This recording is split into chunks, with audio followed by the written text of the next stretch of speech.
السلام عليكم. بداية موسم جديد مع الزمالك وبداية موسم القطايف واللطايف والحلويات، وهستعين بجملة للكابتن المعرض الكبير أيمن الكاشف اللي بيقول فيها: ابدأ بالضروري ثم انتقل إلى الممكن تجد نفسك تفعل المستحيل. أنا معرفش إيه علاقته باللي هقوله، بس كان لازم أبتدي بيه.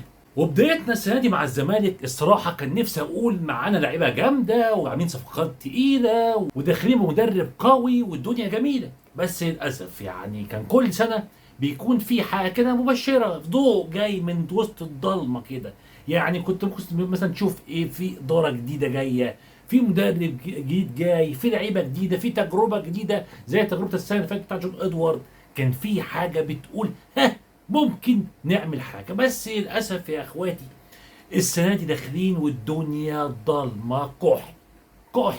انا مش عارف الصراحه احنا داخلين، يعني عندنا السنه دي بطولتين هامتين جدا اللي هما الدوري ودوري الابطال، ودول اهم بطولات عندك السنه دي، وبالذات بالنسبه لي على المستوى الشخصي دوري الابطال.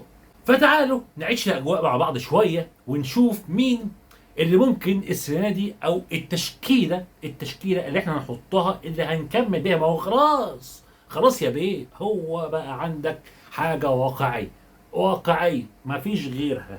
انت هتكمل باللعيبه دي، هما نفس اللعيبه ما عندكش غيرهم. فانت يا باشا لازم نحط تشكيل اساسي هو اللي هيكمل بينا الموسم دوت، وهيكون في بقى بعض اللعيبه اللي هم هيكونوا ايه، بدايل. يلا بينا نحط التشكيل. وتعالوا نبتدي بمركز حراسة المرمى، وعندي أول واحد في القايمة واللي لازم يبتدي واللي بحس إن أنا مطمن، وهو تحت 3 خشبات، اللي هو مين؟ محمد عواد. محمد عواد صاحب أكتر إنجازات مع الزمالك في آخر 5 6 سنين. هو اللي له بصمة، هو اللي بطمن له تحت ال3 خشبات مع الزمالك. اللي يجي بعديه مين؟ المهدي سليمان، برضه كان له بصمه الموسم اللي فات مع الزمالك بالذات في الدور الثاني. الثالث مين بتاعهم؟ محمد صبحي، اللي كنت اتمنى ان هو يمشي ويطلع اعاره او حتى يتباع السنه دي. بعديهم بقى ايه؟ محمود الشناوي، حارس لسه بياخد خبرات، وكنت اتمنى ان هو برضه يطلع ونشوف حارس تاني مكانه ينضم يكون اكثر جاهزيه عشان ينفعنا في اي وقت لا قدر الله اي حاجه تحصل للعيبه الموجوده. تمام، يبقى السين معانا محمد عواد هو اللي يقف لينا حارس مرمى اساسي الموسم ده. نخش بقى على خط الدفاع، وطبعا ما عندناش غير 2 في قلب الدفاع، الونش ومين تاني؟ محمد اسماعيل. ما فيش غيرهم ما فيش غيرهم، ما تبقاش تلعب بيهم. للاسف عم جد سافر للدوري الغاني، الدوري البلغاري. انا اسف معلش، مش الغاني، البلغاري. راح للبط البلغاري، مش البط الغاني، لا البط البلغاري.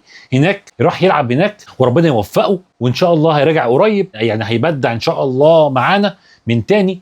بس طبعا مش معانا كزمالك، لا معانا في الليله في الحفل بتاع الدوري المصري، في اللطايف والقطايف والحلويات. بس طبعا انتوا عارفين مع مين تمام، بغض النظر عنه سيبكم، ربنا يوفقه ويسهل له حاله. المهم يا باشا، احنا وقفنا عند ان عندك قلب الدفاع، قلبين الدفاع الونش ومحمد اسماعيل، شمال بن طايك لانه اكثر جاهزيه ومتزن، وبعديه برضه وممكن يكون بديل له فتوح، برضه هو عنده صياعه في الكوره، واد حريف. هما الاثنين يكونوا في الخط دوت، سواء يلعبوا على نفس الخط هما الاثنين، او واحد مكان واحد، ايا كان خطه كابتن معتمد جمال. بس كاساسي بالنسبه لي بن طايك، بعديه فتوح. اللي بقى على اليمين عمر جابر اكثر خبره، وطبعا اكيد هنشوف محمد ابراهيم بعديه هيخش معاه، لان طبعا عمر جابر سن مع السن وكده، فهتلاقي محمد ابراهيم دايما هتلاقي بديل له على طول في الشوط الثاني، او وممكن برضه هتلاقيه يبدا مكانه ماتشات معينه. تمام، يبقى انت عندك كده 4 اساسيين هنقولهم تاني في خط الدفاع: الونش محمد اسماعيل، شمال بن طايك، يمين عمر جابر. نيجي بقى لخط الوسط، والمعلم بتاعنا الكبير اللي حاجز مكانه دايما عبد الله السعيد، ويلعب في مركز 10، ما يتحركش من مركز 10 يا كابتن معتمد، ما ينزلش بقى ويدافع والكلام ده كله، سنه ما يسمحش يا عم، سنه ما يسمحش يا عم، مش بالعافيه بقى، هي الراجل بيتمرمط معانا الموسم اللي فات ده، مش عايزين نمرمطه تاني بقى. قال هو مركزه 10، لعبوا 10. تمام. سيب بقى الشغل لمين اللي تحتيه، هيكون مين؟ محمد شحاته. وعندنا محمد شحاته الراجل، وعندنا مين تاني؟ محمود جهاد اللي اتصاب من اول ماتش لعب معانا الموسم اللي فات، واتمنى اللعنه ما تحصلش له ويتصاب معانا. اتمنى يكمل معانا كام ماتش كده بس، والنبي يا جهاد وريني اخر لعب لما كنت في فاركو كنت شغال حلو. عاوزين نشوف حاجه، اي حاجه، كام ماتش كده، ادينا اي حاجه يا اخي. اختم القران كده وخليك مع ربنا كده، وحاول تكون معانا كام ماتش، لان احنا اصلا في عرض لاعب، نص لاعب يكون يلعب معانا. تمام. فهنا هنقول يا باشا، قلنا عبد الله السعيد على 10 وتحتيه محمود جهاد ومحمد شحاته، وبديل بتاعهم بقى عندك بقى نوع والعب بقى يا باشا. عندك في لعيبه حلوه مقطقطين بقى جمال شباب، عندك محمد السيد الفرنسي، عندك برضه احمد ربيع، مش هنحط تحت الشباب قوي بس ربيع برضه شغال معانا. يعني انت عندك خط وسط معقول. تمام. ممكن تدورها من الاخر. نيجي بقى لخط الهجوم، والصراحه انا مش شايف حد في خط الهجوم بالذات في الوينجات. انا بتكلم في الوينجات، انا مش شايف حد يا بيه، مش شايف حد والله، ما شايف حد يا عم.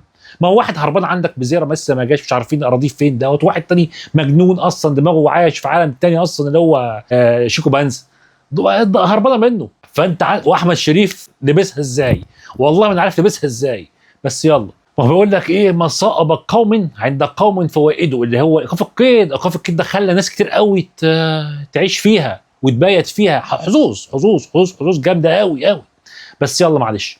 عموما احنا ما فيش قدامنا غير ان نلعب يمين عدي الدباغ اللي لعبها قبل كده، والناحيه الثانيه ادم كايد. عن نفسي انا هلعب ادم كايد، لاعب مهاري، يعرف يرقص ويرفع عرضيه، لاعب حلو.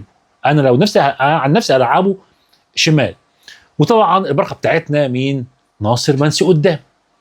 ده انسب تشكيل انا شايفه. وبرضه لازم يعني في مرونه قدام، يعني ممكن نحط ناصر منسي جاء يمين ويتحط مكانه عدي الدباغ، او الاثنين في القلب في اوقات معينه من الماتش. يعني التنوع الهجومي لازم يكون موجود في الناحيه اللي قدام. تمام. ايا كان بقى، دي طريقه كابتن معتمد جمال اللي هو شايفها وعارفها وهيلعب بيها. عموما ده انسب تشكيل شايفه ان هو ممكن نلعب بيه ونخش بيه الموسم ده. كنت اتمنى ان الاقي لعيبه مشيت، كان اقسم بالله مش اقل من 10 لعيبه المفروض يمشوا من القايمه دي. القايمه دي فيها 30 لاعب او 32 لاعب، القايمه دي المفروض فيها 10 يمشوا، وكان المفروض على الاقل كام لاعب يجوا بديل ال10 دول، بديل لهم احسن ويستحقوا يلبسوا الفانيله دي. بس للاسف الظروف حكمت ان احنا نكمل بنفس اللعيبه. عموما كل التوفيق للزمالك، ان شاء الله السنه دي نعمل حاجه ونعمل معجزه زي ما عملنا الموسم اللي فات، وبدايه الماتش الجاي مع الاتحاد تكون مبشره، وان شاء الله ناخد اول 3 نقط. السلام عليكم.